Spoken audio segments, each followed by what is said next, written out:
said, "Sorry sir, you're too big." The next day, the elephant saw all animals were running for their life. The elephant asked the fox, "What is the matter?" Fox replied, "There is a lion and he is trying to kill all of us. All animals were running away to hide."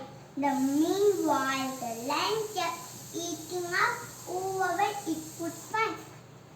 The elephant went to the lion and said, "Please, Mr. Lion, don't eat up all these poor animals."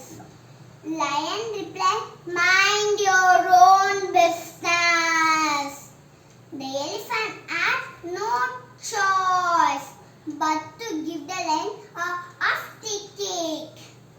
The frightened lion ran for his life. The elephant ambled back into the jungle and announced the good news to all.